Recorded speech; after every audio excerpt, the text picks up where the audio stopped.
বিশ্বজয়ী নারী ক্রিকেটার রিচা ঘোষের ঘরে ফেরাকে ঘিরে যেন উৎসবে মেতেছিল গোটা শিলিগুড়ি।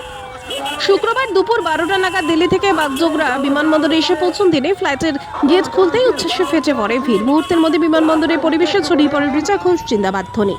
শহরের মেয়র গৌতম দেব সহ একাধিক প্রশাসনিক আধিকারিক, ক্লাব কর্তা, ক্রীড়াপ্রেমী ও সাধারণ মানুষ উপস্থিত ছিলেন বাংলার এই কন্যাকে বরণ করতে। বাগডোগরা বিমানবন্দর থেকে হুড খোলা গাড়িতে শিলিগুড়ি সুভাষপল্লির উদ্দেশ্যে রওনা দেন তিনি। তার গাড়িকে ঘিরে ছিল পুলিশের নিরাপত্তা বলয়। শহরের প্রধান সড়ক ধরে যখন রিচার কনভয় এগোচ্ছে তখন দুই ধারে দাঁড়িয়ে মানুষ হাত নাড়িয়ে জানাচ্ছেন শুভেচ্ছা।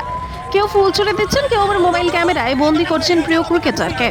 ছোট ছোট বাচ্চারা জাতীয় পতাকা হাতে দাঁড়িয়ে চোখে ঝিলিক সেই গর্বে। সে গর্ব এক মেয়ের বিশ্বজয়ের সারা দেশের সম্মান বাড়িয়েছে। শিলিগুড়ির রাস্তায় দিন যেন উৎসবের মঞ্চে পরিণত হয়েছে। কোথাও বাজছে ঢাকের শব্দ, কোথাও বাজনা ফাটিয়ে রিচাকে অভিনন্দন জানাচ্ছেন স্থানীয় বাসিন্দারা।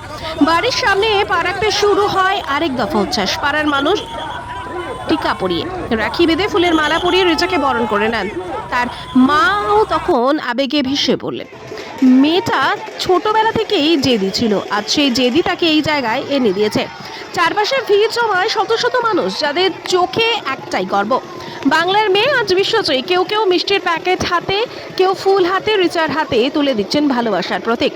রিচা হাসিমুখে সবার শুভেচ্ছা গ্রহণ করছেন, বলেছেন দেশের হয়ে খেলাটা সবসময় গর্বের, কিন্তু নিজের শহরের এমন ভালোবাসা পাওয়া এটাই আসল পুরস্কার। ভিড়ের মাঝখানে ছিল এক বিশেষ দৃশ্য। ছোট্ট প্রিয়া সরকার হাতে নিচে রাখা রিচার প্রতিকৃতি। এদিনের পরিশ্রমে তৈরি সেই ছবি হাতে পেয়ে অবাক রিচা। মৃদু হেসে বললেন, তুমি তো দারুণ শিল্পী। প্রিয়ার চোখে নতুন তখন শুধু আনন্দ আর গর্ব। রিচার এই ঘরে ফেরা যারা শুধুমাত্র একজন ক্রিকেটারই নয়, এক শহরের, এক রাজ্যের জয়। সুভাষপল্লির রাস্তাগুলো আজ সাক্ষী রইল সেই ভালোবাসা, যে ভালোবাসা জানিয়ে দিল বাংলার মেয়েরা কেবল খেলার নয়, আত্মবিশ্বাসও জিতছে বিশ্বমঞ্চ।